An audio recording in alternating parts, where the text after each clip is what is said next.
Welcome to Mindleapic. This is your channel for soothing historical tales that gently guide you to sleep. Tonight, we delve into the world of medieval women, exploring the challenges and routines that defined their existence in a time long past. If this relaxes you, please like the video, subscribe to Mindleapic, and drop a comment sharing what history topics you'd like next. Now, relax, close your eyes, and let the story begin. The Middle Ages stretched from the fall of the Roman Empire around the year 476 to the start of the Renaissance in the late 1500s. It was a time of kings and queens, knights and castles, peasants and lords. Europe was divided into small kingdoms and feudal lands where people lived under strict rules. For women, life was shaped by their place in society, the laws of the church, and the needs of their families. Most women were peasants, living in simple villages, but some were nobles in grand halls or town dwellers in busy markets. Their days were filled with work, family, and faith, but also with many hardships that made survival a constant struggle. Let us begin with the daily life of a peasant woman, as most women in medieval times were part of this group. Picture a small village with thatched roof huts made of wood and mud. The air is filled with the smell of smoke from open fires and the sounds of animals stirring. A peasant woman would wake before the sun rose, her bed a simple straw mat on the dirt floor. She would light the hearth fire, using dry twigs and peat to warm the home. Breakfast was basic, perhaps a bowl of porridge made from oats or barley, mixed with water or milk if they had a cow. She would share this with her husband and children, eating quickly to start the day's tasks. After eating, she would tend to the animals. Milking the cow was important, as milk provided cheese and butter for the family. She would feed the chickens, collect eggs, and let the pigs root in the yard.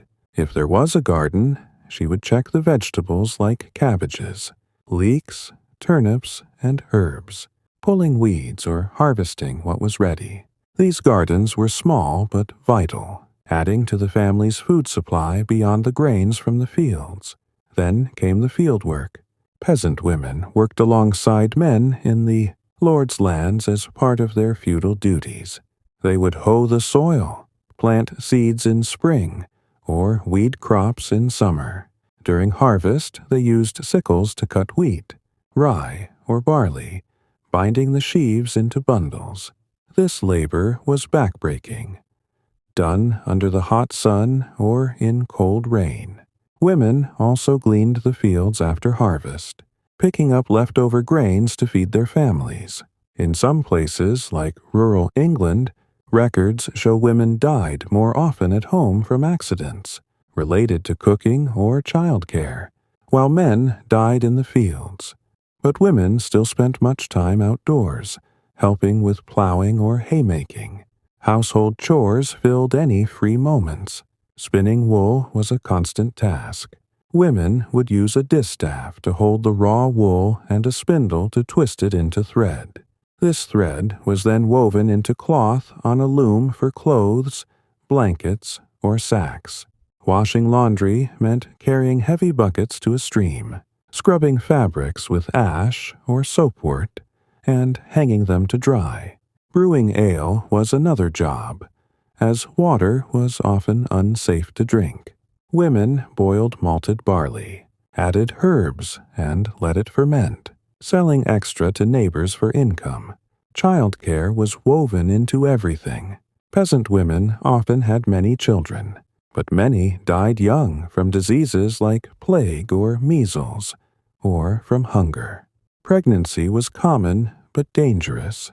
Without clean tools or knowledge of germs, childbirth could lead to infection or bleeding. Midwives helped, using herbs like sage or fennel to ease pain. But many mothers and babies did not survive. Diets were poor, mostly bread, pottage stews, and occasional meat from hunted animals or festivals. This lack of nutrition made women tired and prone to illness, like anemia from blood loss during monthly cycles or births. The church was a big part of life. Women attended Mass on Sundays, kneeling on cold stone floors in simple wooden churches. The priest taught that women were like Eve, weaker and tempted by sin, so they should obey husbands and fathers. But faith offered hope. Women prayed to saints like Mary for protection in childbirth, or Saint Margaret for safe delivery. Some went on pilgrimages to holy sites, walking long distances to places like Canterbury in England or Santiago in Spain, seeking blessings or cures. Now let us turn to noble women, whose lives seemed easier but had their own limits. A noble girl was born in a stone castle or manor house, with servants and fine tapestries on the walls. Her education started young, learning to read and write Latin from tutors, often in a convent. She studied manners, embroidery, music on the lute, and how to run a large household. Books like prayer books or romances were her companions, and some noble women became literate, more so than many men at times. Marriage was key for nobles. Families arranged it early, sometimes at age 12, to gain land, money, or alliances. A bride brought a dowry of gold, jewels, or estates. The wedding was a grand event with feasts. But after, the wife moved to her husband's home. She managed the castle, overseeing cooks, maids, and stewards. She planned meals with meats, spices, and wines imported from far away. When her husband went to war or court, she ran the estate, collecting rents from peasants, judging disputes in the manor court, and even defending the castle if attacked. Noble women could influence politics. Take Eleanor of Aquitaine, who was duchess in her own right, married kings of France and England, and ruled as regent. She supported poets and helped her sons become kings. Other women, like Isabella of France, led armies, or Matilda fought for her throne. But dangers lurked. Court life had intrigues, jealousy, and betrayals. Childbirth was still risky, even with better food and midwives.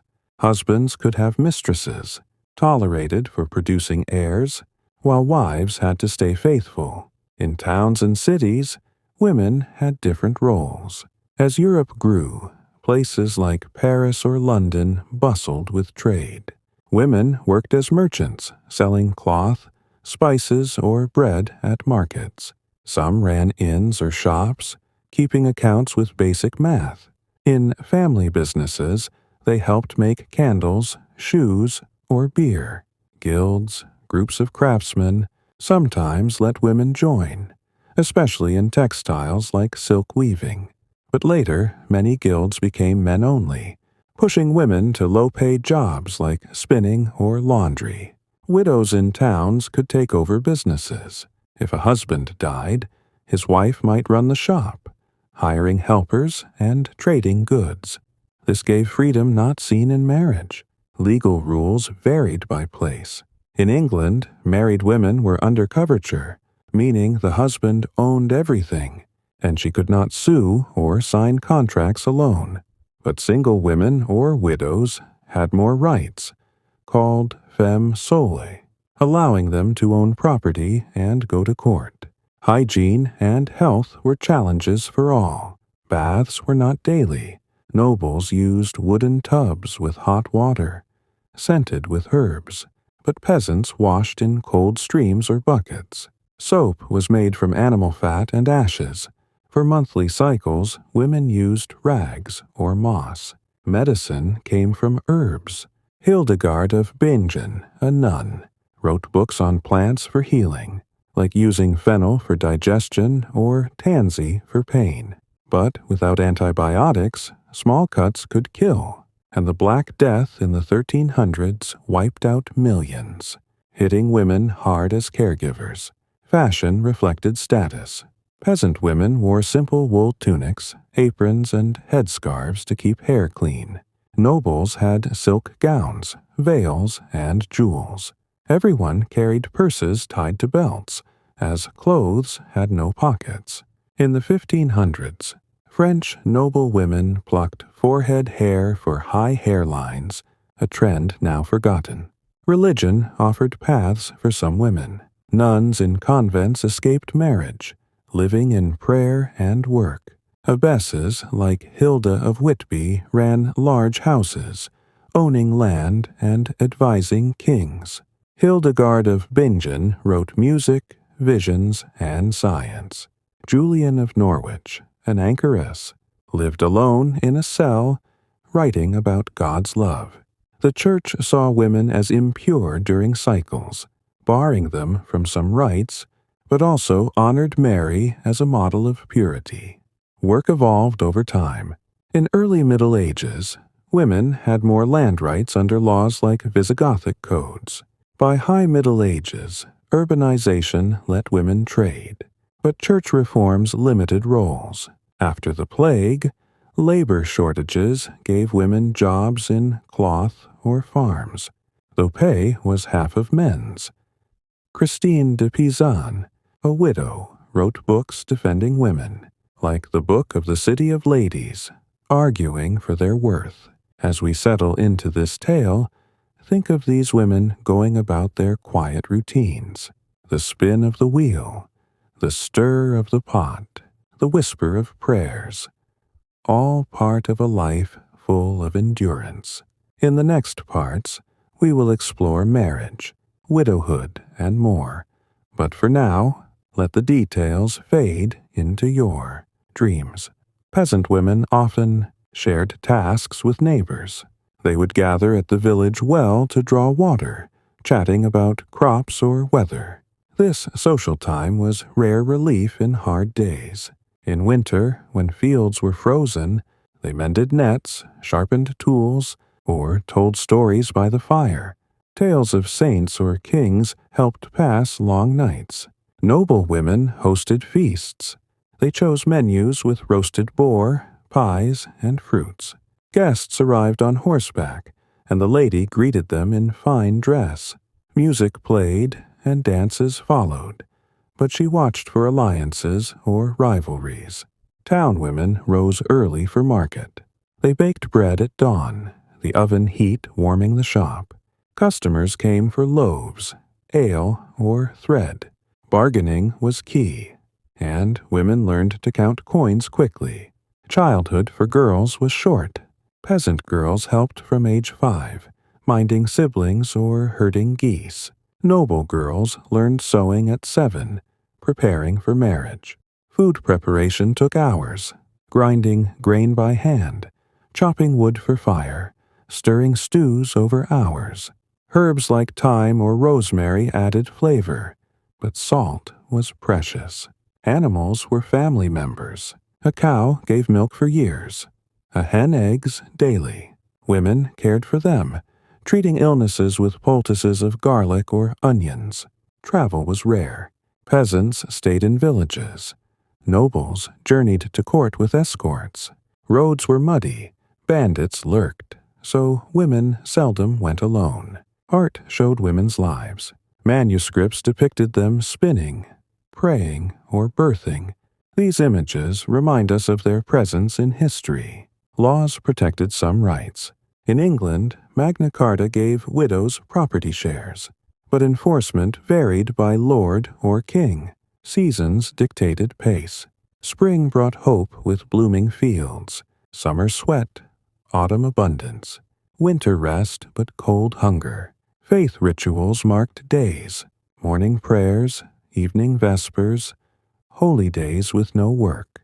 Women made candles for church, donating wax from bees they kept. Education for few. Nuns studied theology. Nobles estate management. Peasants learned from mothers, skills passed orally. Health remedies included bleeding to balance humors or charms against evil eye. Women gathered herbs in forests, knowing which healed or harmed. Marriage customs included betrothals with gifts, weddings with rings and vows in church doors. Widowhood brought independence but loneliness. Many remarried for support, but some thrived alone. Religious life for nuns meant vows of poverty, chastity, obedience. They copied books, gardened, helped poor. Challenges included war, when women defended homes or fled with children. Plagues forced isolation, caring for sick. Resilience shone. Women like Trota of Salerno wrote medical texts, advancing knowledge. As the fire dies down in our story, feel the weight of the day lift, letting sleep come softly. The medieval village wakes slowly, the first light touching the thatched roofs as a peasant woman stirs the embers in her hearth.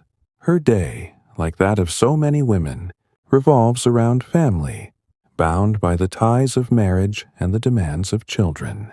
In this second part, we continue our journey through the lives of medieval women, focusing on the institution of marriage, the roles of mothers, and the intricate web of family life that shaped their existence. Settle in. Let the rhythm of history carry you, and allow the details to guide you into a calm, restful state.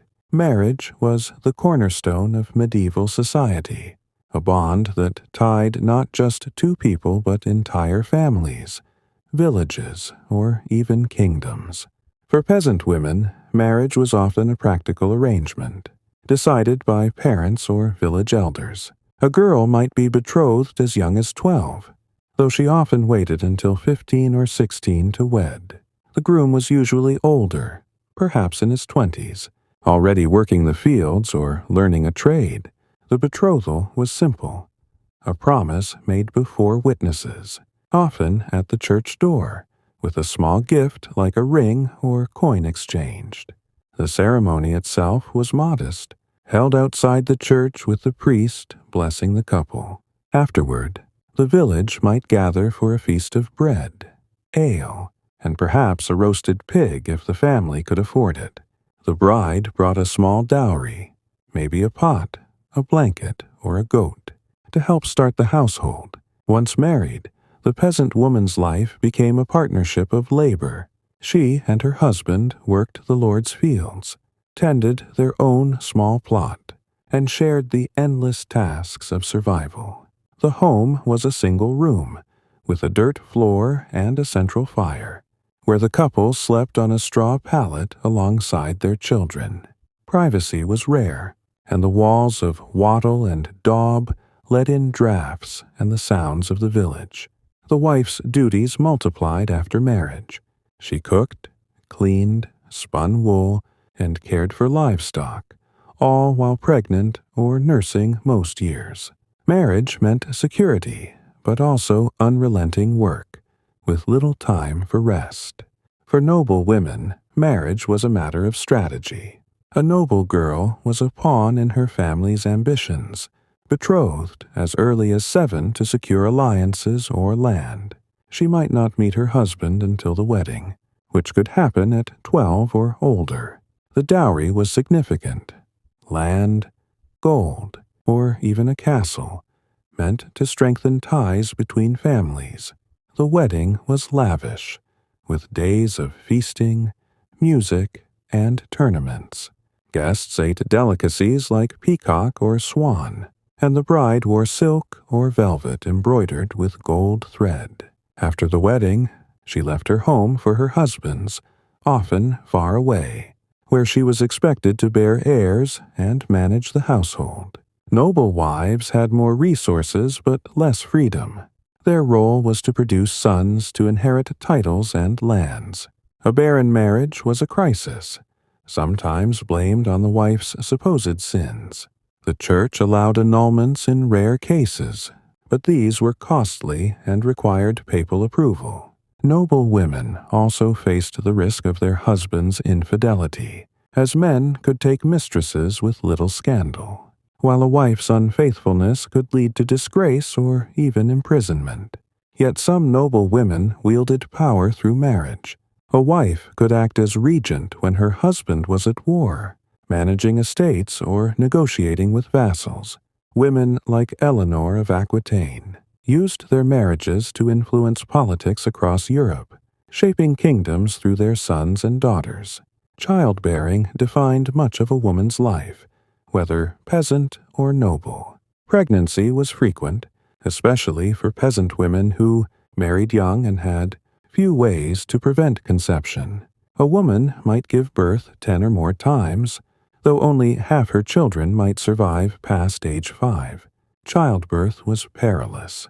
Without sterile tools or knowledge of infection, complications like breech births or heavy bleeding could be fatal. Midwives were the main help, using experience and herbal remedies. Chamomile to calm, raspberry leaf to ease contractions. In villages, neighbors assisted, boiling water and preparing cloths. In castles, noble women had trained midwives and sometimes physicians, but the risks remained high. A noble woman's death in childbirth could shift alliances, as her widower remarried quickly to secure heirs. Raising children was a shared task in peasant families. Babies were swaddled tightly in linen to keep them safe and warm, carried in slings while mothers worked. Breastfeeding lasted 1 to 2 years, as it was the main food for infants and also delayed new pregnancies. Children as young as 5 helped with chores, fetching water, herding geese, or gathering firewood. Discipline was strict, as survival depended on obedience. Parents taught practical skills, like how to sow seeds or mend nets, passing knowledge orally. Noble children had wet nurses, freeing the mother to manage the household or bear more children. Noble girls learned embroidery and manners, while boys trained in combat or law, preparing for their roles in the feudal hierarchy. Family life extended beyond the immediate household. In villages, extended families lived close, sharing tools or food during hard times. A grandmother might watch children while the mother worked, or an unmarried sister helped with spinning. Kinship meant survival, especially during famines or wars. In noble families, kinship was political. Relatives were sent to allies' courts as wards or ladies-in-waiting, building networks of loyalty. A noble woman's role included fostering these ties, hosting kin, or sending gifts like embroidered cloth or silver cups. Widowhood changed everything. For peasant women, losing a husband meant taking on his work, plowing fields, repairing roofs, while raising children alone. Some remarried quickly for support, but others stayed independent, relying on village help or small trades like selling eggs. Noble widows had more options but faced pressure to remarry for alliances. A wealthy widow could inherit land or a title, giving her rare power. For example, in England, widows were entitled to 1/3 of their husband's estate, called dower, which let them live comfortably. Some, like Margaret Beaufort, used widowhood to shape history, guiding their children to thrones. The church shaped family roles. It taught that marriage was sacred. A union for life meant to produce children. Divorce was nearly impossible, though separations happened if a marriage was abusive or barren. The church also set rules for intimacy, banning it during Lent, Advent, or a woman's monthly cycle, seen as impure. Women were expected to be modest, obedient, and devoted to family, modeled after the Virgin Mary. Yet the church also gave women roles as caregivers, encouraging them to nurse the sick or feed the poor, which built community bonds. Inheritance laws affected families. Among peasants, land was often split among sons, leaving little for daughters, unless there were no male heirs. Noble families followed primogeniture, where the eldest son inherited, but daughters could inherit if no sons survived. This made noble girls valuable for marriage alliances. In some regions, like parts of Scandinavia, Women had stronger inheritance rights, owning land independently, though this was rare. Daily family life had moments of warmth. Peasant families gathered around the fire at night, sharing stories or singing songs. Children played with wooden toys or ran in the fields. Noble families enjoyed music, with daughters playing the harp or singing ballads. Festivals like Christmas or harvest fairs brought families together, with dancing, games, and rare treats like honeyed bread. Challenges tested families. Wars took men away, leaving women to defend homes or flee with children. The Black Death in the mid-1400s killed entire households, leaving survivors to rebuild. Famine struck when crops failed, forcing families to eat roots or bark. Women often ate last, ensuring children and husbands were fed, which weakened their health, yet resilience shone through. Women taught daughters to sew, cook, and pray, passing traditions forward. They made medicines from herbs, like mint for fevers or sage for wounds, keeping families alive. In convents, nuns created surrogate families, supporting each other in prayer and work. Some women, like Marjorie Kempe, left records of their family struggles, showing both devotion and defiance in a world of rigid rules. As the village settles for the night, the fire's glow fades, and the sounds of children sleeping fill the air. The medieval woman rests, her hands still from spinning, her mind quiet after a long day. Let this image carry you into sleep as we prepare to explore more of her world in the parts to come. The medieval night is quiet, save for the soft crackle of a dying fire in a village hut. A woman, now alone, sits by the hearth, her hands idle for the first time in years. Her husband is gone, taken by illness, war, or accident, and she faces a new chapter as a widow. In this third part, we explore the lives of medieval widows, peasant, noble, and townswomen, whose status brought both challenges and rare opportunities for independence.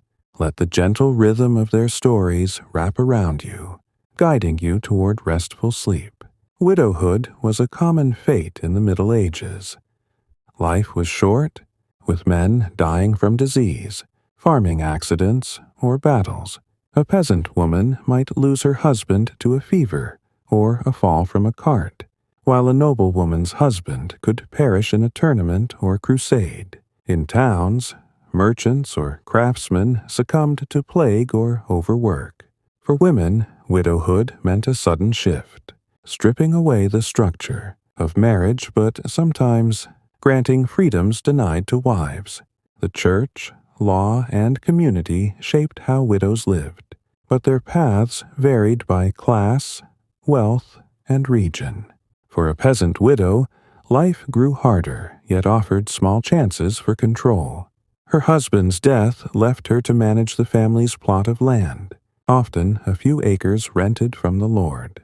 She would plow, sow, and harvest alone or with her children's help, using tools worn from years of use. The Lord demanded the same feudal dues: grain, labor, or a portion of the harvest, whether a man or woman worked the land. Some widows paid a fine, called a heriot, to keep their tenancy, often giving up a cow or their best tool. In English villages, records show widows sometimes worked the fields themselves, their hands calloused from gripping the hoe, while others hired laborers if they could afford it. The peasant widow's home was a fragile refuge. Without a husband, she repaired the thatched roof or mended walls herself, tasks that strained her body. She continued spinning wool, brewing ale, or tending animals to feed her children. If her sons were old enough, they took on heavier work, but many children were too young, leaving her to carry the burden. Neighbors might help, offering food or labor in tough times, as village survival depended on mutual aid. In lean winters, widows bartered eggs or thread for grain, or relied on church alms given out after Sunday Mass. Remarriage was a choice many peasant widows faced. A new husband brought strength to work, the land and protection from bandits or greedy lords. But remarriage meant losing some independence, as the new husband took control of the household. Some widows resisted, choosing to stay alone. In parts of England, a widow could keep her husband's land as free bench, a right to use it until death or remarriage. This gave her a rare chance to manage her own affairs, perhaps selling extra produce at market or taking in sewing for coins. Noble widows had more resources but faced different pressures. A noblewoman's husband might die in battle or at court, leaving her with a castle, servants, and lands. The law often granted her a dower, a third of her husband's estate, to live on. This could include manors, mills, or forests, making her wealthy in her own right. She managed these estates, collecting rents, overseeing harvests, and settling disputes among tenants. In some cases, like in 13th century France, widows acted as regents for young sons, ruling until the heir came of age. Women like Blanche of Castile governed with skill, balancing alliances and defending lands. Yet noble widows were rarely free to choose their future. Families and kings saw them as valuable for new marriages, as their dowers and titles could seal alliances. A widow might be pressured to wed again, sometimes within months. Refusing was risky. Kings could seize lands or impose fines. Some women, like Margaret of Anjou, fought to keep power, leading armies to protect their children's inheritance. Others entered convents, taking vows of chastity to avoid remarriage while keeping their wealth. Convents offered safety, where widows could pray, read, or even advise kings, as some abbesses did. In towns, widows found unique opportunities. A merchant's widow could inherit his shop, selling cloth, spices, or bread as he had. Guilds, which controlled trades, sometimes allowed widows to continue the family business, especially in weaving or brewing. In London or Bruges, widows ran workshops, hiring apprentices or trading with distant markets. They kept accounts, bargained with suppliers, and paid taxes, skills learned from years beside their husbands. Legal rights helped. Under femme sole status in England, a widow could own property, sign contracts, and sue in court. Freedoms married women lacked, but town life had risks. Widows faced competition from male merchants and pressure to remarry for business stability. Some lost their shops to debt or rivals, yet others thrived, like the widow Rose of Burford, who ran a wool trade in 14th century England, amassing wealth. Town widows also supported each other, forming networks to share resources or protect their rights in guild disputes. The Church influenced widows' lives deeply. It praised widows as virtuous if they remained chaste, following the model of the Virgin Mary. Widows who vowed chastity, called vowesses, wore simple black robes and prayed daily, gaining respect. The Church also offered charity, bread, ale, or firewood to poor widows, especially during holy seasons, but it expected widows to care for others, nursing the sick or giving alms, which stretched their resources thin. Health remained a concern. Widows, especially peasants, faced malnutrition from eating last to feed children. Without a husband's income, they worked longer, risking injury or illness. Town widows caught diseases like plague from crowded markets.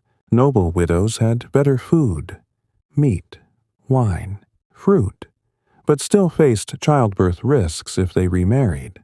Herbal remedies, like willow bark for pain or mint for digestion, were their medicine, mixed with prayers to saints like Saint Anne. patron of widows. Daily life for widows was a balance of duty and survival. A peasant widow rose at dawn, milking cows before the village stirred. She baked bread, stirred pottage, and spun wool by firelight, her children asleep nearby. A noble widow oversaw servants, checked accounts, and wrote letters to vassals, her quill scratching parchment late into the night. A town widow opened her shop, weighing goods and greeting customers, her ledger tracking every penny. Widows also left legacies. Some funded chapels or bridges, their names carved in stone. Others taught daughters trades or noble manners, shaping the next generation. In convents, widows wrote books or copied manuscripts, preserving knowledge. Marjorie Paston, a 15th century English widow, managed her family's lands and secured her children's futures through careful marriages. Challenges persisted. Wars disrupted trade, leaving town widows without goods. Feudal lords could demand extra taxes, draining peasant widows' savings. Noble widows faced court intrigues, where rivals schemed for their lands, yet many adapted, finding strength in community or faith. Village widows shared harvests, noble widows hosted allies, and town widows joined guilds, all weaving networks of support. As the night deepens, picture the widow by her fire, her hands resting after a day of toil. Her life, though heavy, holds moments of quiet power, managing land, raising children, or trading goods. Let her resilience linger in your mind. A soft whisper of history as we move to the next part of our tale.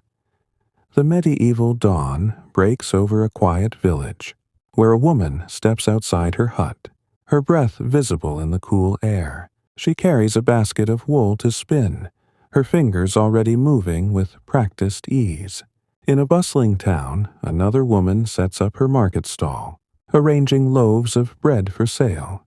Across a castle's courtyard, a noblewoman inspects the pantry, ensuring enough grain for the winter. Work defined the lives of medieval women, from dawn to dusk, across all classes. In this fourth part, we explore the labor that filled their days. On farms, in homes, in markets, and in great halls. Let the steady rhythm of their tasks soothe you, guiding you toward a peaceful rest. For peasant women, work was the heartbeat of survival. Their days began before sunrise, stirring the fire to warm the hut and boil water for porridge. The meal was simple, oats or barley mixed with water, perhaps flavored with herbs like parsley from the garden. After feeding her family, a woman's first task was often the animals. She milked the cow, a vital source of milk for cheese or butter, and fed chickens, collecting their eggs in a woven basket. If the family kept pigs, she tossed them scraps or let them forage in the nearby woods. These animals were precious, often the difference between hunger and enough to eat. Fieldwork came next. Peasant women joined men in the Lord's fields, fulfilling feudal obligations. In spring, they planted seeds, wheat, rye, or peas, using a wooden hoe to break the soil. Summer meant weeding under the hot sun, their backs bent for hours. During harvest, they wielded sickles to cut stalks, tying them into sheaves for threshing. Gleaning followed, where women gathered stray grains left in the fields, a right granted to the poor. This labor was grueling, with blisters and aching muscles, yet essential for the Lord's share and the family's food. In some regions, like rural France, women also tended vineyards, pruning vines or picking grapes for wine. Inside the home, tasks never ended. Spinning was a constant, turning raw wool into thread using a distaff and spindle. The thread was woven into cloth on a loom, a slow process that produced fabric for tunics or blankets. Women also sewed, mending torn clothes with bone needles, or dyed cloth with plants like woad for blue or madder for red. Laundry was another chore, hauling water from a stream to scrub linens with ash or soapwort, then spreading them to dry on bushes. Brewing ale was common, as water was often unsafe. Women boiled malted barley, added herbs, and fermented it in clay pots, selling surplus to neighbors for extra income. In towns, women's work took on a different rhythm. Urban growth in places like Florence or York created opportunities for trade and crafts. Many women worked in family businesses, helping husbands or fathers make candles, brew beer, or weave cloth. Some ran their own stalls, selling bread, fish, or vegetables at market. Market days were lively, with women calling out prices, weighing goods on scales, and haggling with customers. In textile towns, women specialized in spinning or carding wool, preparing it for weavers. Silk production, especially in Italy, relied on women's skilled hands to unravel cocoons and spin delicate threads.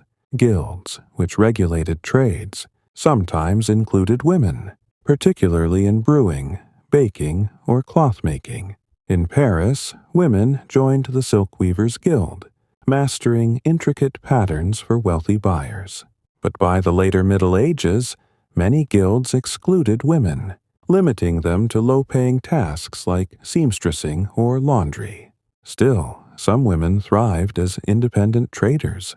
Widows, as we saw, often took over shops, running businesses with confidence. In Bruges, women sold lace or managed inns, keeping detailed ledgers to track profits. Noble women's work was less physical, but no less demanding. They managed large households, overseeing servants who cooked, cleaned, and tended fires.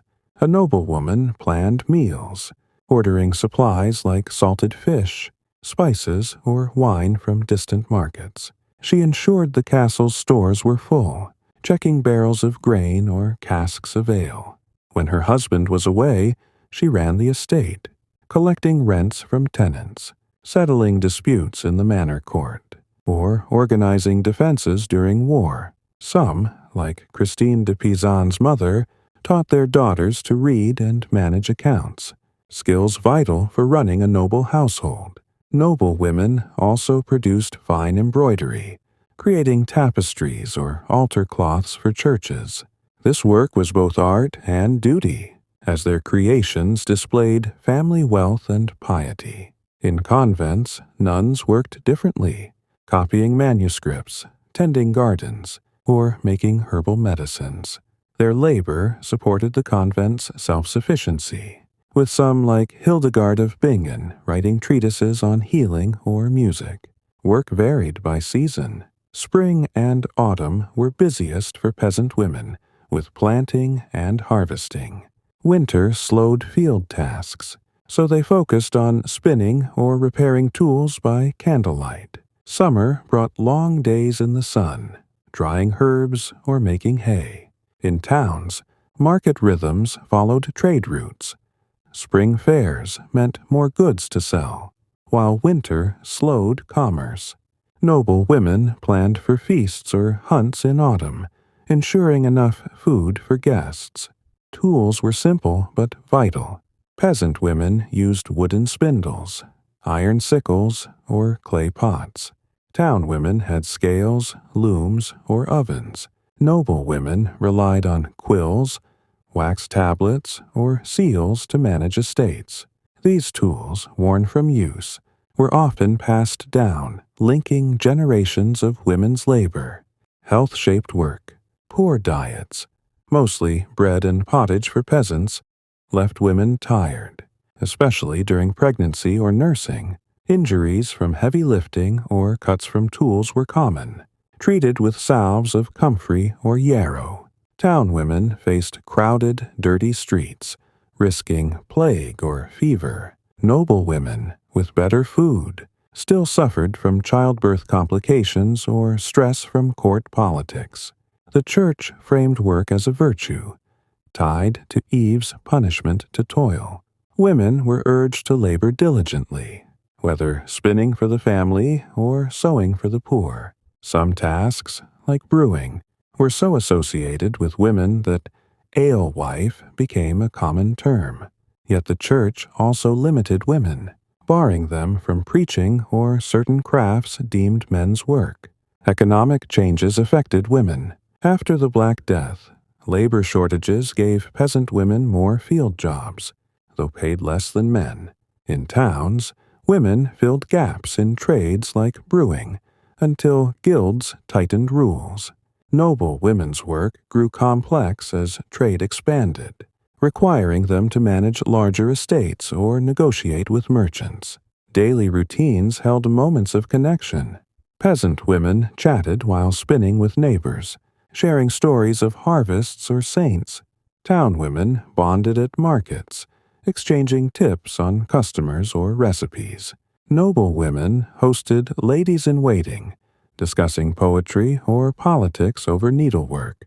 These moments, though brief, broke the monotony of labor. Resilience defined their work. Peasant women carried water miles from wells, their arms strong from years of buckets. Town women balanced motherhood with trade, rising early to bake before nursing infants. Noble women navigated wars, managing castles under siege. Some, like the weavers of Flanders, organized to demand fair pay, showing quiet defiance. As the day fades, imagine the woman setting down her spindle, her hands resting at last. The village grows still, the market quiet, the castle dark. Her work, though endless, holds the threads of life together. Let this image settle in your mind, carrying you softly into the next part of our story. The medieval evening settles over a quiet village, where a woman kneels by a small wooden cross in her hut, her lips moving in silent prayer. In a stone convent, a nun lights a candle, its glow illuminating a manuscript she's copying.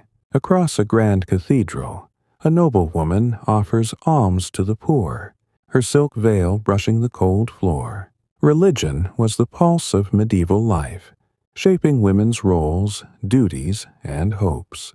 In this fifth part, we explore how faith guided women, peasants, nobles, and townswomen, through a world of prayer, ritual, and spiritual labor. Let the gentle cadence of their devotion lull you into a restful state. For peasant women, religion was woven into daily life. Their faith began at dawn with a murmured prayer, often to the Virgin Mary, asking for protection for the day. The village church, a simple wooden building with a thatched roof, was the heart of the community. On Sundays, women gathered for Mass, standing on packed dirt floors, listening to the priest's Latin words they barely understood. The church taught that women, descended from Eve, were prone to sin but could find salvation through obedience and good works. Sermons emphasized humility, urging women to serve husbands, children, and the poor. Peasant women marked their lives with religious rituals. Baptism came days after a child's birth, performed at the church font to cleanse original sin. A mother, still weak from childbirth, stayed home, as the church considered her impure for weeks after delivery, a rule tied to Old Testament laws. Weddings, as we saw, were blessed at the church door, and funerals brought the village together to pray for the dead. Holy days like Easter or Christmas were rare breaks from work, with women preparing special foods, honeyed, bread or spiced ale, for feasts after Mass. Saints were constant companions. Peasant women prayed to Saint Margaret for safe childbirth or Saint Christopher for protection from plague. Small shrines dotted villages, where women left offerings of flowers or candles made from their own beeswax. Pilgrimages were a dream for some, though few could afford to travel far. Those who did walked to local shrines, like St. Cuthbert's in England, carrying simple gifts and praying for healing or forgiveness. These journeys, though rare, brought hope in a life of toil. Noble women's faith was more elaborate, but no less fervent. They attended Mass in private chapels within castles, surrounded by painted walls and gold-threaded tapestries. Their prayer books, called Books of Hours, were treasures, filled with psalms and colorful illustrations of saints. Noble girls learned to read Latin for these prayers, guided by tutors or nuns. Many donated to churches, funding stained glass windows or silver chalices to show piety and wealth. Some, like Eleanor of Provence, built entire chapels, their names etched in stone as patrons. Noble women also went on pilgrimages, traveling in style with horses and servants to holy sites like Rome or Jerusalem. These journeys were both spiritual and political, strengthening ties with other noble families or the church. During wars or crusades, noble women prayed for their husbands' safety, offering masses or lighting candles in their absence. Some took vows as vowesses after widowhood, promising chastity and dedicating themselves to prayer, wearing black robes as a sign of devotion. In towns, women's faith blended with their busy lives. They attended larger churches, like the stone cathedrals of York or Cologne, where bells called them to Mass. Townswomen joined confraternities, religious groups that raised money for the poor or maintained chapels. These groups gave women a rare chance to organize, pooling resources to buy candles or repair altars. Market women often prayed to St. Catherine, patron of spinsters and scholars, for success in trade or wisdom in keeping accounts. Convents offered a unique path for women of all classes, though most nuns came from noble or wealthy families. A girl might enter as young as 7, bringing a dowry of gold or land to support the convent. Life there was structured. Prayers at dawn, noon, and dusk, called the Divine Office, filled the day. Noons sang psalms, their voices echoing in stone cloisters. They also worked, copying books, sewing vestments, or tending herb gardens for medicines. Abbesses, like Hilda of Whitby, held power, managing vast estates and advising kings. Hildegard of Bingen, a nun, wrote visions, music, and medical texts, her words shaping medieval thought. Some women chose a solitary religious life as anchoresses, like Julian of Norwich. They lived in small cells attached to churches, praying and counseling visitors through a window. Julian wrote revelations of divine love, meditations on God's mercy, offering comfort to a troubled world. These women, though rare, showed how faith could give women a voice, even within the Church's strict rules. The Church's view of women was complex. It praised Mary as the ideal, pure, obedient, motherly, but saw women as weaker, tied to Eve's sin. Rules barred women from preaching or handling sacred objects during their monthly cycles, deemed impure. Yet women found ways to express faith. They embroidered altar cloths, baked bread for communion, or nursed the sick, acts the Church valued as holy work. Some, like Marjorie Kempe, a mystic, traveled and spoke of their visions, defying norms despite criticism. Religion also brought charity. Women gave what they could. Peasants shared bread with beggars. Townswomen donated cloth to orphans, and noblewomen funded hospitals. During famines or plagues, women cared for the sick, boiling herbs like sage or feverfew to ease suffering. This caregiving, rooted in faith, strengthened communities but exposed women to disease, especially during the Black Death, when many died tending others. Daily rituals grounded women. A peasant woman paused at noon to say the Angelus, a prayer to Mary, her hands still from spinning. A nun chanted Vespers as the sun set, her voice blending with others. A noblewoman read her book of hours by candlelight, her fingers tracing illuminated pages. These moments of faith offered peace in a world of hardship. Challenges came with devotion. The church demanded tithes, 10% of crops or income, straining peasant budgets. Heresy accusations, like those against the Cathars in France, endangered women who questioned doctrine. Pilgrimages, though holy, risked robbery or injury on rough roads. Yet faith gave resilience. Women prayed through famines, wars, or loss, finding strength in saints' stories or the promise of salvation. Seasons shaped religious life. Lent meant fasting, with women cooking fish instead of meat. Christmas brought joy, with candles lit in homes and churches. Harvest festivals thanked God for crops, with women baking loaves for village feasts. These cycles tied faith to daily work, blending the sacred and the mundane. As the night deepens, picture the woman by her cross, her prayer fading into silence. The convent's candles burn low, the cathedral's bells still. Faith, like her steady breath, carries her through uncertainty. Let this quiet devotion settle over you, guiding you toward sleep as we prepare for the next part of our tale. The medieval village lies still under a pale moon, its huts cloaked in shadow. Inside one, a woman stirs a pot of herbs over a low fire, the scent of sage and chamomile filling the air. In a town, another woman wraps a bandage around a child's scraped knee, murmuring a prayer for healing. In a castle, a noblewoman sips a tonic of honey and mint, hoping to ease a lingering cough. Health was a constant concern in the Middle Ages, where illness, injury, and childbirth shaped women's lives.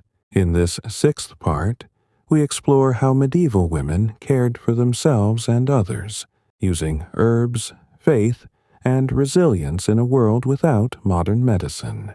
Let the quiet rhythm of their caregiving soothe you, guiding you toward restful sleep.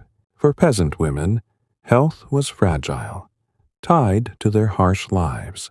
Their diet was meager, mostly bread, pottage of barley or peas, and occasional vegetables like cabbage or leeks from the garden. Meat was rare, saved for festivals, and malnutrition weakened bodies, especially during pregnancy or nursing. Women worked long hours in fields or homes, lifting heavy buckets or bending over looms, which caused back pain, joint aches, or injuries like cuts from sickles. Without clean water, infections spread easily, and small wounds could turn deadly. The Black Death, raging in the mid-1400s, killed up to half of Europe's people, with women often falling ill as they nursed others. Childbirth was the greatest risk. Peasant women gave birth at home, assisted by midwives or neighbors. Midwives used experience, not training, relying on herbs like raspberry leaf to ease contractions or fennel to soothe pain. Births happened on straw pallets with no sterile tools. Complications like breech births or heavy bleeding were common, and without antibiotics, infections like puerperal fever claimed many lives. A mother might deliver 10 children, but only a few survived infancy due to disease, hunger, or accidents.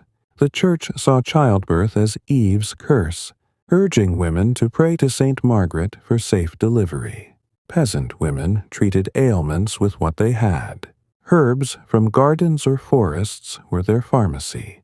Comfrey salves healed bruises, yarrow stopped bleeding, and chamomile tea calmed fevers.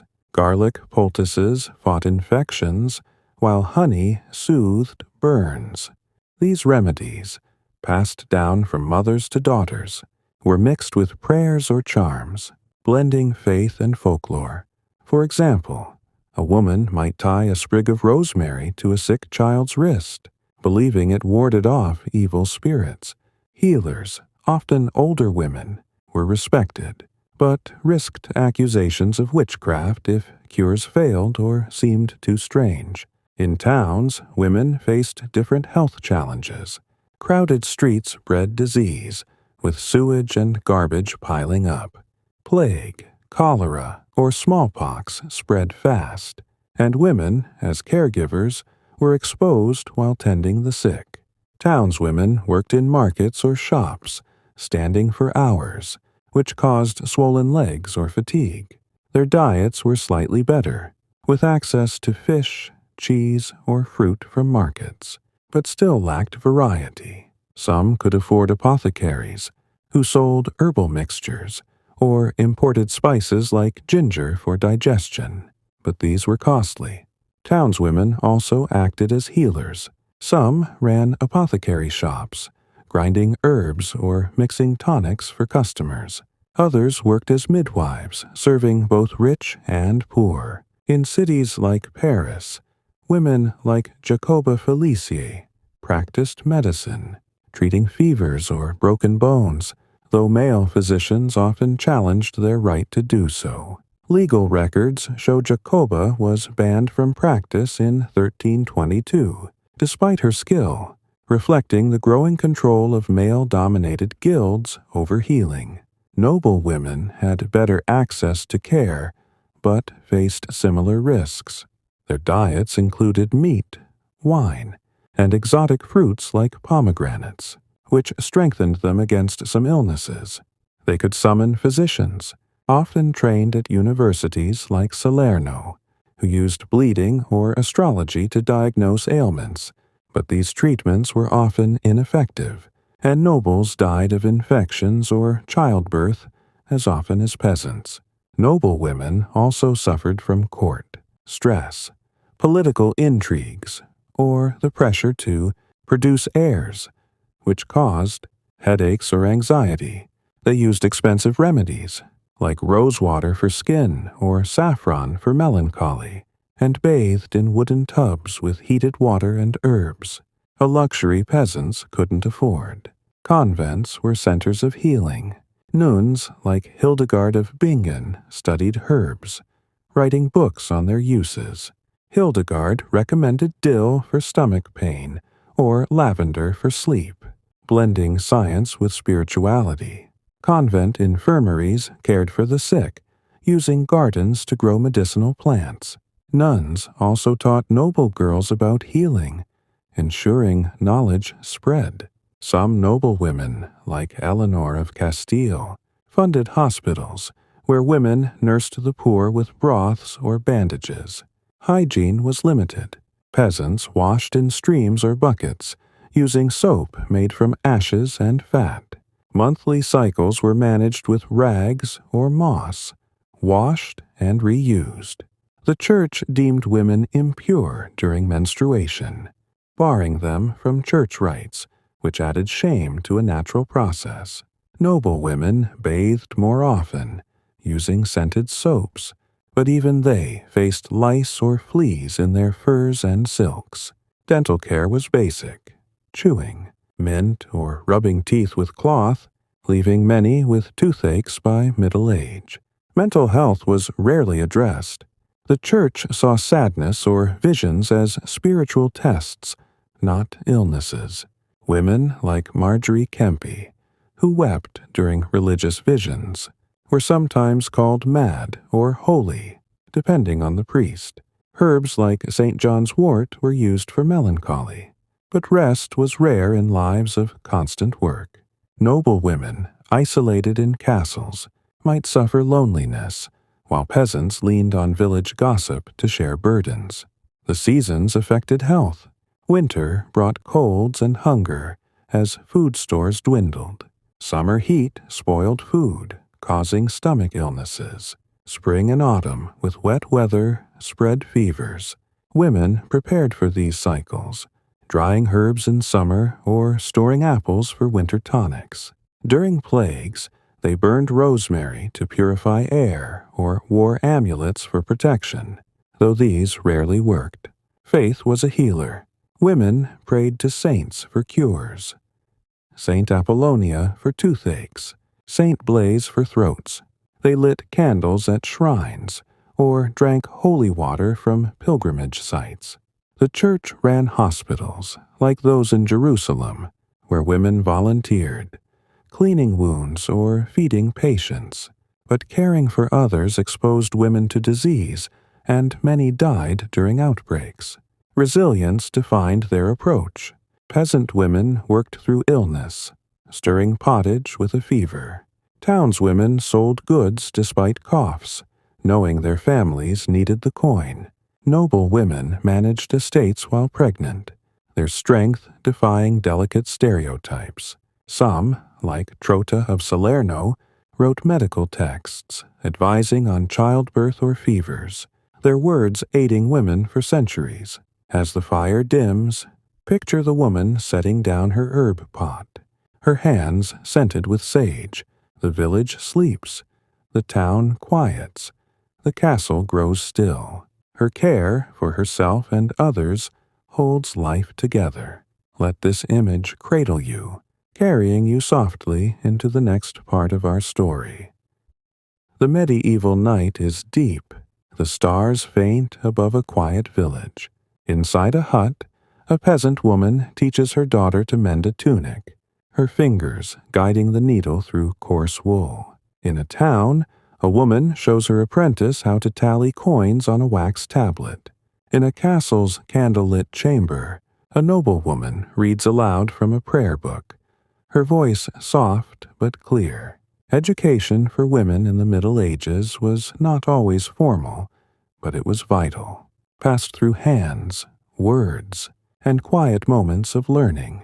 In this seventh part, we explore how medieval women gained knowledge through family, faith, and work, shaping their lives in a world that often limited their access to learning. Let the gentle flow of their stories ease you toward sleep. For peasant women, education was practical, rooted in survival. From childhood, girls learned by watching their mothers. At age 5, a girl might carry water or feed chickens, mimicking her mother's movements. By 10, she was spinning wool, her small hands learning the spindle's rhythm. These skills, cooking pottage, planting seeds, or tending animals, were taught orally with no books or schools. Mothers showed daughters how to grind barley with a quernstone, knead dough, or mix herbs like mint for fevers. These lessons were repetitive, learned through doing, as a girl followed her mother through fields or by the hearth. Peasant girls rarely learned to read or write. Books were rare, made of costly parchment, and reserved for churches or lords. The church taught that women needed only faith and obedience, not letters. Yet some peasant women picked up basic knowledge from priests or traveling peddlers, learning simple prayers or counting to trade at market. In villages, storytelling was a form of education.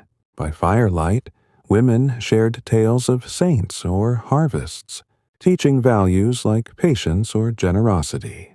These stories, passed down through generations, were a girl's history lessons, blending fact and folklore. In towns, education was more varied but still practical. Townswomen often worked in family trades, baking, brewing, or weaving, and taught their daughters or apprentices the skills needed.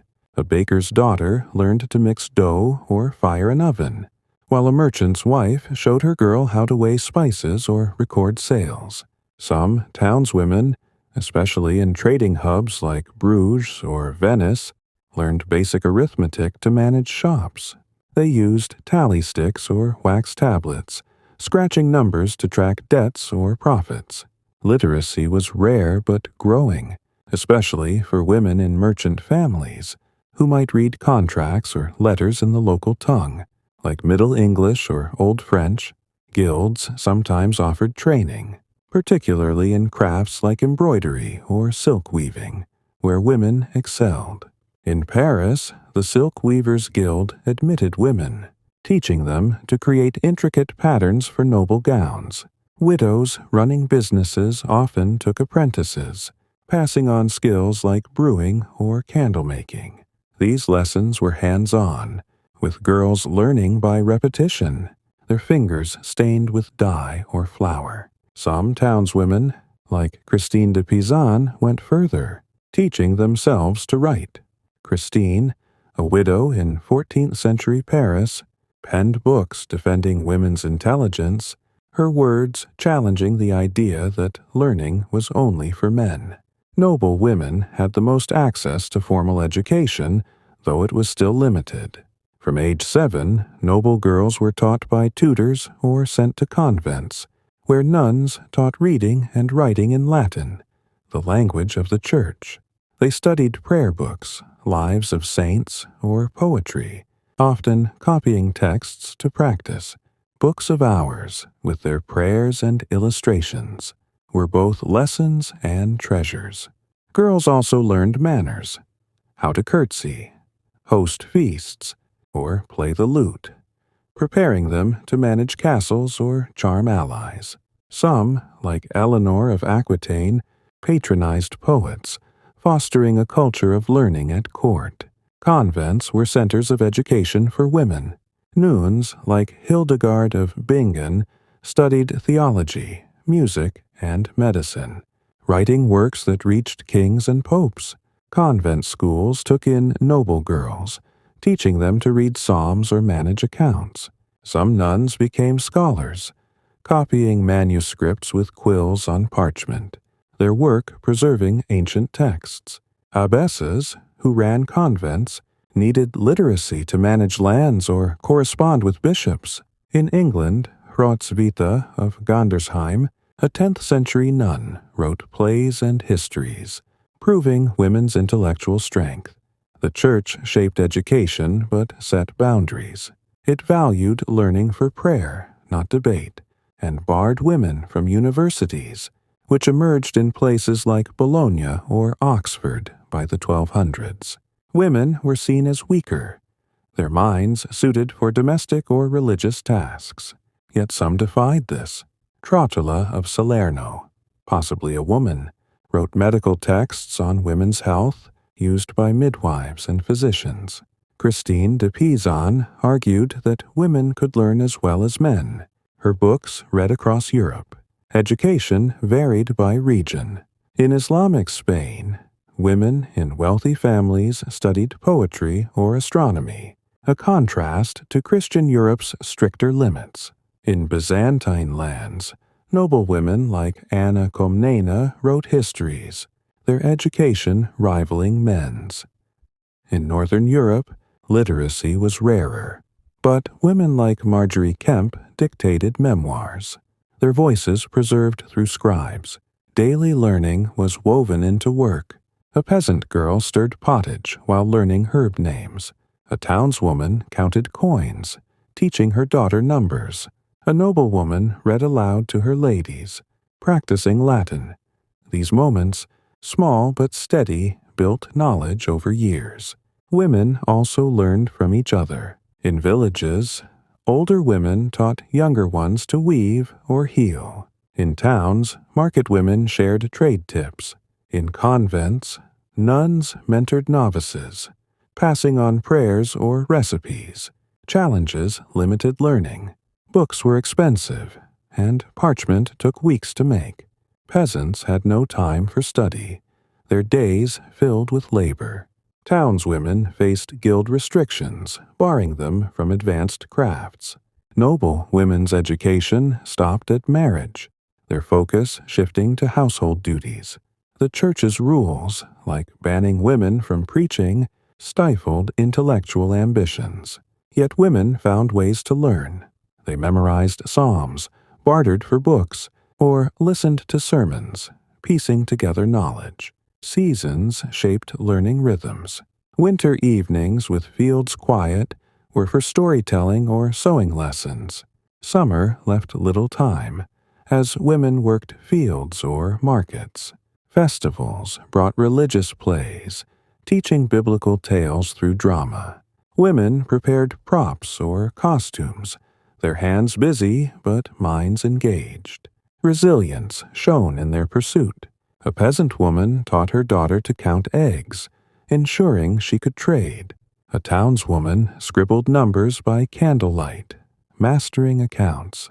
A noblewoman studied herbal cures, aiding her household. Some, like Julian of Norwich, wrote mystical works, their words outlasting their lives. As the night grows still, picture the woman by her fire, her daughter asleep, a half-mended tunic in her lap. The townswoman closes her ledger. The noblewoman shuts her book. Their learning, quiet but persistent, shapes their world. Let this image settle softly, carrying you into the next part of our tale. The medieval twilight casts long shadows over a village, where a woman stands at the edge of a manor court, clutching a bundle of grain as she awaits judgment. In a bustling town, another woman signs a contract with a quill, her mark sealing a trade deal. In a castle's great hall, a noblewoman petitions a lord for her rightful inheritance, her voice steady despite the weight of scrutiny. The law in the Middle Ages governed women's lives, setting boundaries but also offering paths to justice and agency. In this 8th part, we explore how women, peasants, townswomen, and nobles navigated legal systems, from feudal courts to town charters, in a world shaped by custom and power. Let the steady rhythm of their stories guide you toward a restful sleep. For peasant women, the law was tied to the land and the lord. Most lived under feudal customs, where the manor court, held in a barn or open field, settled disputes. Women appeared here to pay rents, settle debts, or answer for minor crimes like stealing firewood. A peasant woman might stand before the lord or his steward, explaining why her harvest was short, or why she kept a stray sheep. These courts followed local traditions, not written laws, and decisions often favored the lord. Yet women could speak for themselves, especially widows, who held rights to their husbands, land under customs like free bench in England, allowing them to farm it until remarriage or death. Peasant women faced harsh feudal obligations. They owed labor, plowing fields or cleaning the lord's ditches, and taxes, like a tithe of crops to the church. If a husband died, a widow paid a harriet, often her best animal, to keep her tenancy. Legal records from 13th century England show women negotiating these fines, sometimes bartering cloth or ale instead. Crimes like brewing weak ale or gossiping could bring fines or public shame, such as standing in the village stocks.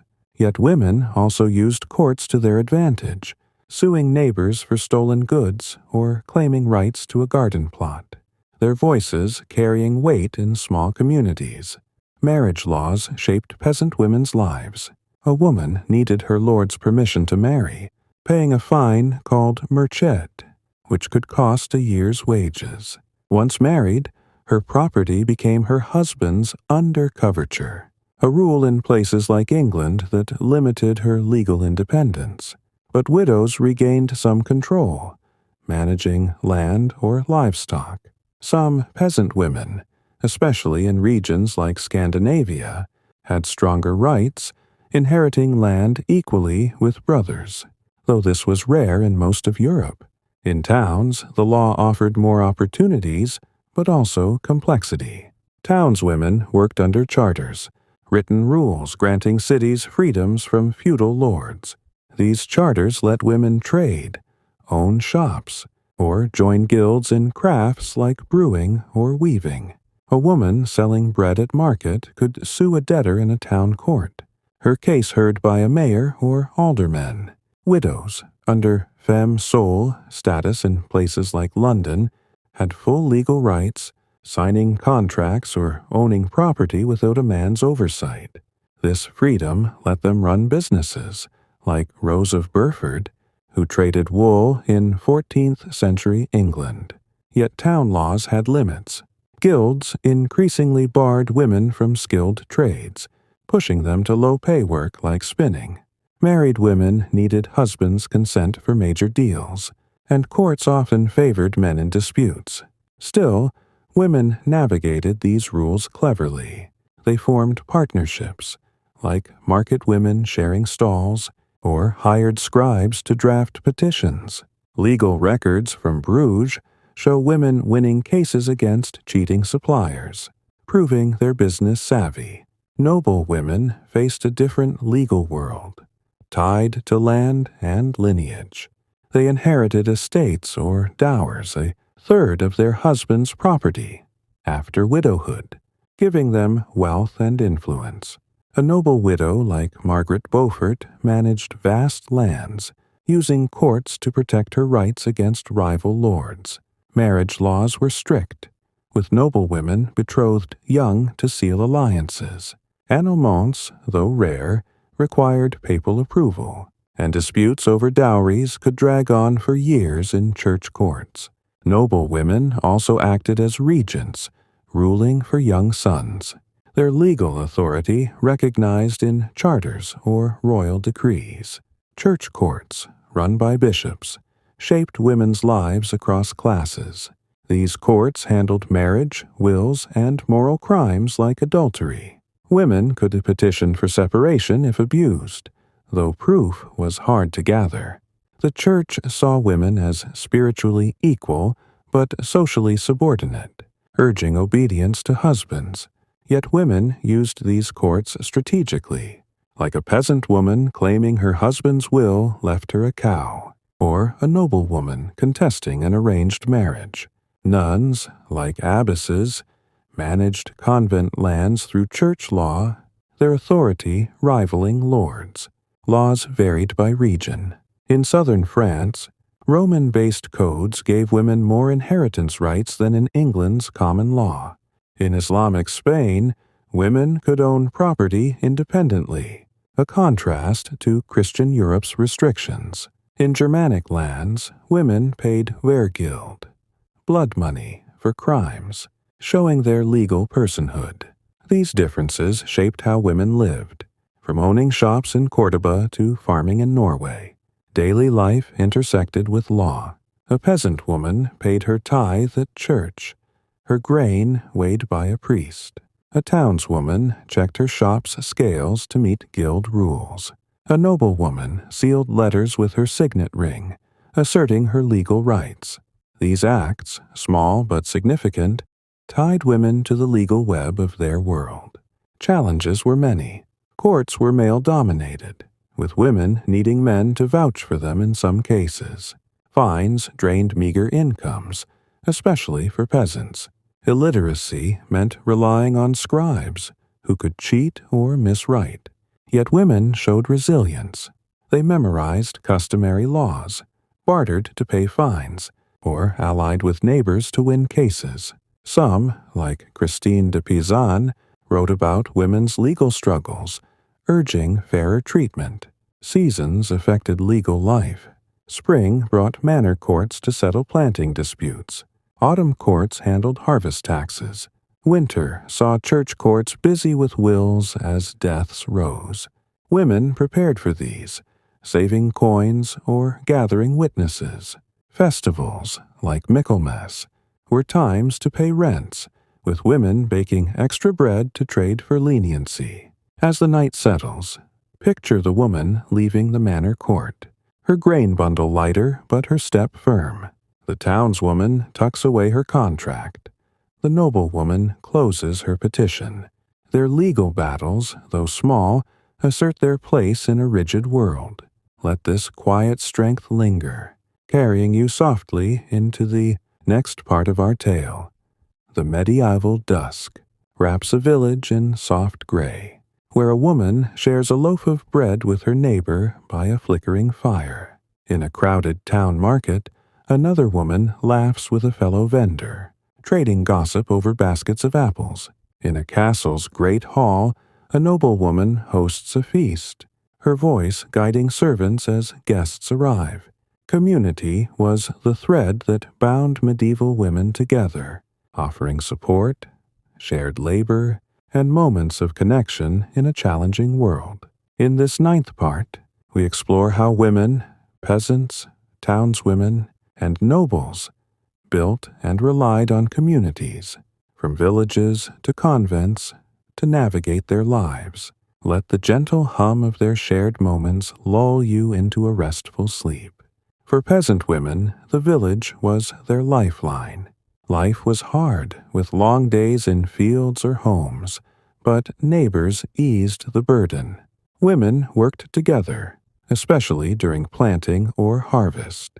In spring, they gathered to sow seeds, their hands turning soil in rhythm. During autumn, they cut wheat side by side, sharing sickles or water jugs under the sun.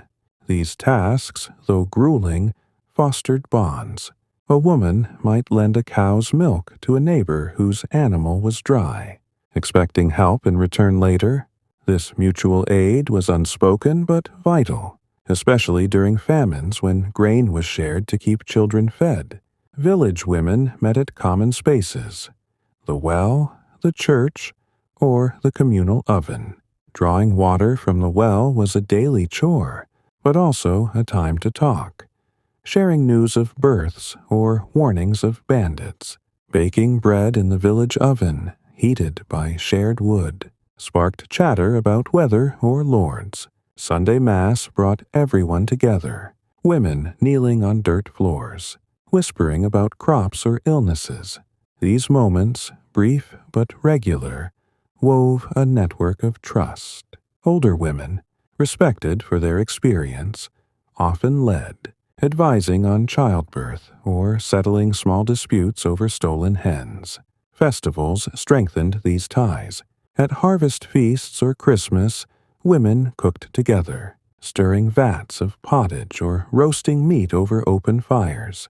They danced to pipes and drums, their laughter echoing in the village square. These gatherings, though rare, gave relief from toil. Women also formed informal groups, like spinning circles where they sat by firelight, turning wool into thread, while sharing stories of saints or local heroes. These circles were a school of sorts, where young girls learned skills and values from their elders. In towns, community took a different form, shaped by trade and crowds.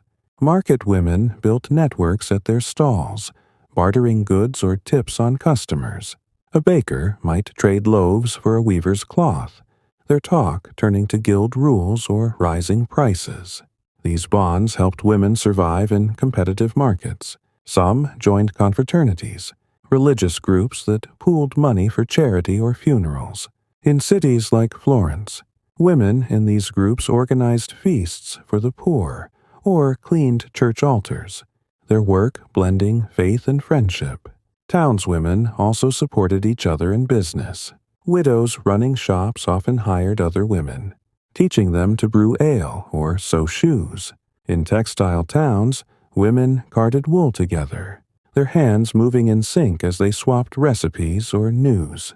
Guilds, though often male-dominated, sometimes allowed women to form subgroups, like the silk weavers in Paris, where they shared tools and protected their trade. These networks gave women strength, helping them challenge unfair taxes or cheating suppliers in town courts. Noble women's communities were smaller but powerful. In castles, they surrounded themselves with ladies-in-waiting, often relatives or daughters of allies. These women sewed, sang, or read together, their talk weaving alliances. A noblewoman like Eleanor of Provence hosted courts where poets and musicians gathered, her patronage fostering a circle of culture and loyalty. During wars, noblewomen relied on these women to manage households or send messages to allies, their trust built over years of shared duties. Convents were unique communities for women. Nuns lived as sisters, their days filled with prayer, work, and study. They sang psalms in choir, tended gardens, or copied books, their lives intertwined. Novices learned from older nuns who taught them Latin or herbal cures. Abbesses, like Hilda of Whitby, led with authority, their convents acting as refugees for widows or noble girls. These communities were self-sufficient, with women baking bread, brewing ale, or sewing robes, their labor supporting each other, and the poor outside their walls. Community also meant caregiving. Peasant women nursed sick neighbors, boiling herbs like feverfew for colds. Townswomen shared food with hungry apprentices, their stalls doubling as charity posts. Noble women funded hospitals like those in Jerusalem, where they tended pilgrims alongside nuns. During the Black Death, women cared for the dying, risking their lives to comfort others. These acts, rooted in faith and duty, tightened community bonds, but often left women vulnerable to disease. Challenges tested these networks. In villages, disputes over land or livestock could strain ties, though women often mediated, calming tempers with shared ale. In towns, competition for customers sparked rivalries, but women resolved them by bartering or joining forces. Noble women faced court intrigues, where allies could turn to enemies, yet they maintained loyalty through gifts like embroidered cloth or gold rings. The church, while uniting women in worship, sometimes sowed division, accusing outspoken women of heresy or gossip. Seasons shaped community life. Spring brought planting parties, with women singing as they worked fields. Autumn's harvest festivals filled villages with music and shared meals. Winter evenings saw women gather by fires, mending clothes or telling tales. In towns, summer markets buzzed with trade, while winter slowed commerce, giving women time to sew or pray together. Noble women hosted Christmas feasts, their halls alive with warmth and song. Resilience defined these communities. Peasant women rebuilt after floods, sharing tools to fix huts. Townswomen rallied after fires, pooling coins to restart shops. Noble women sheltered allies during wars, their castles safe havens. Some, like Marjorie Kempe, traveled to join pilgrim groups, finding community far from home, their faith binding them to strangers. As the night deepens, picture the woman by her neighbor's fire, her laughter soft as she shares bread. The market stall closes, the castle feast ends, the convent falls silent. These communities, built on small acts, hold strong against hardship. Let their warmth wrap around you, carrying you gently into the next part of our tale, the medieval night. Blankets a quiet village, where a woman sits by her hearth, mending a worn cloak under the flicker of a single candle. In a town, another woman counts her coins after a long market day, her fingers steady despite the ache of fatigue. In a castle's tower, a noble woman gazes out at the stars, planning her next move to protect her family's lands. Resilience was the quiet strength of medieval women, who faced hardship with courage, ingenuity, and determination. In this final part, we explore how women, peasants, townswomen, and nobles endured wars, plagues, and personal loss, weaving their lives into the fabric of history. Let the gentle cadence of their perseverance guide you into a peaceful sleep. For peasant women, resilience was born of necessity. Life was a cycle of labor and loss. Crops failed, children died young, and winters brought hunger. A woman might wake to find her field flooded, yet she would salvage what seeds she could, replanting with calloused hands. Famine struck often, like the Great Famine of 1315–1317, when rain ruined harvests across Europe. Women stretched meager stores, boiling roots or nettles to feed their families. They bartered eggs or thread with neighbors, sharing to survive. When plague swept through, As it did in the Black Death of the 1340s, women nursed the sick, risking their lives to care for kin, their courage rooted in duty. Peasant women adapted to loss. If a husband died, a widow took up his plow, guiding oxen through muddy fields. She learned to repair roofs or sharpen tools, tasks once shared. Village records from England show widows like Agnes of Norfolk managing farms alone, paying feudal dues while raising children. When wars disrupted villages, women hid food or fled with their young, returning to rebuild burned huts. Their resilience came from community. Neighbors lent tools, shared harvests, or watched children, a quiet network of survival. In towns, women showed resilience in the face of economic and social challenges. Markets were competitive, with guilds favoring men, yet women carved out spaces. A baker rose before dawn to knead dough, even after a sleepless night tending a sick child. A widow running a shop, like Joan of York, faced debt but balanced ledgers with care, trading cloth for coin to keep her business alive. When fires or floods hit towns, women rebuilt stalls, pooling resources with other vendors. During the plague, townswomen kept markets open, selling bread or herbs despite the risk, their work sustaining communities.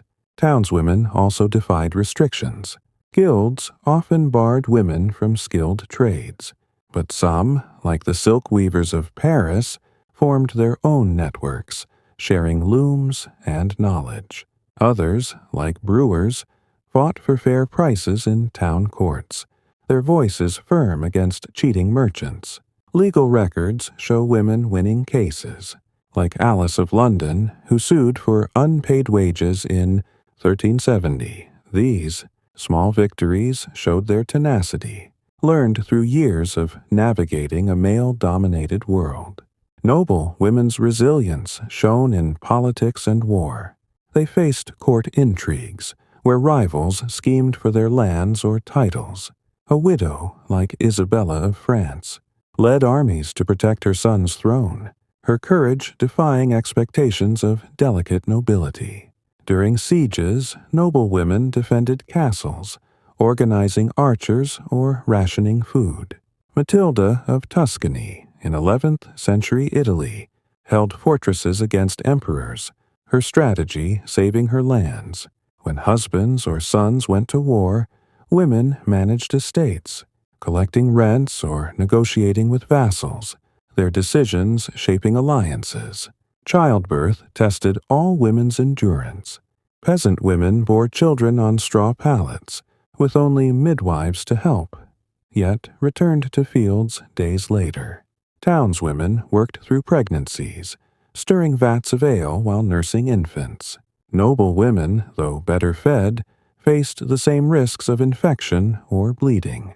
Each birth was a gamble, yet women persisted, raising surviving children with fierce care. Those who lost children, as many did to disease or hunger, mourned quietly but carried on, their strength a silent tribute. Faith fueled resilience. Peasant women prayed to St. Anne during storms, their rosaries worn from use. Townswomen lit candles for St. Catherine, seeking wisdom in trade. Noble women funded chapels, their donations a plea for divine protection. In convents, nuns like Julian of Norwich wrote of hope amid suffering, their words comforting others. Faith gave women a framework to endure, blending prayer with practical action, boiling herbs for fevers or sharing bread with the hungry. Seasons shaped their perseverance. Winter tested survival, with women rationing grain or mending clothes to keep warm. Spring brought hope, as they planted seeds despite frost. Summer demanded long hours in fields or markets, their bodies weary but steady. Autumn's harvests rewarded their toil, with women storing apples or drying herbs for lean months. Each season required adaptability. learned through years of facing nature's whims. Challenges were relentless. Wars destroyed homes, leaving peasant women to rebuild with salvaged wood. Plagues decimated towns, yet women reopened shops. Noble women faced betrayals, yet negotiated peace with rivals. The church, while a source of comfort, judged women harshly, accusing some of witchcraft or sin. Yet women persisted, using wit and community to survive. They taught daughters to weave, trade, or pray, passing on resilience like a flame. Moments of joy sustained them. A peasant woman laughed with friends at a harvest dance, her feet light despite tired legs. A townswoman shared ale with vendors, their chatter easing the day's strain. A noblewoman played the lute for her ladies, her music a brief escape. These connections, forged in shared hardship, gave strength to carry on. As the night grows still, picture the woman by her hearth, her cloak mended, her hands resting. The market is quiet, the castle dark, the village asleep. Her resilience, quiet but unbreakable, holds her world together. Let this image settle softly, wrapping you in the warmth of her enduring spirit as our tale concludes. As the medieval night fades, the village fire dims, the market stalls close, and the castle grows quiet. The stories of these women, their resilience, their labor, their faith, linger like a gentle whisper, carrying us through a world long past. Thank you for joining us on this soothing journey through history with Mindleapic. If this tale helped you relax or drift towards sleep, please give it a thumbs up. Subscribe to Mindleapic for more calming stories, and leave a comment with your thoughts or what historical topic you'd like to hear next. Let the echoes of their lives guide you into a peaceful rest. Good night, and we'll see you in the next story.